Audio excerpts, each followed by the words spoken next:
Magandang hapon po sa ating lahat. Ang kahirapan, walang pinipiling partido. Ang pangangailangan, walang pinipiling kulay.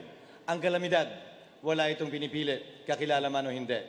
Ang nais kong daling liderato bilang inyong ikalawang Pangulo, lideratong walang pinipili ang serbisyo, pantay at pareho.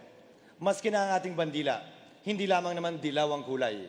Meron ding asul, meron ding pula, meron ding puti. Ang pinili naming kulay ni Senator Grace, puti.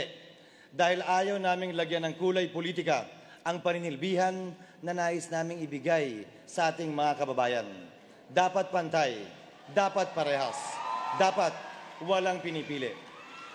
Ito'y nagawa at ginawa na namin noon kung saan binigyan namin ng tulong ang bawat munisipyo at bawat ospital, regional o provincial man, nang hindi kinikilala kung kapartido man o hindi ang nakaupo, nang hindi kinikilala kung sumuporta man o bumoto ang mga nakaupo doon.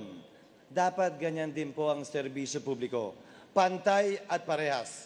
Walang pinipili, walang kinikilingan, walang tinitingnan, walang tinititigan. Parehas ang pagtrato. At bilang inyong ikalawang Pangulo, nais din naming dalhin ang liderato sa opisina ng pangalawang Pangulo. Liderato kung saan gigising po at papasok ako ng maaga.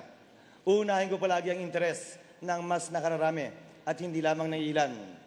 Tatapusin ko palagi ang takdang tungkulin sa bawat araw na ibibigay sa akin para pagsilbihan kayo.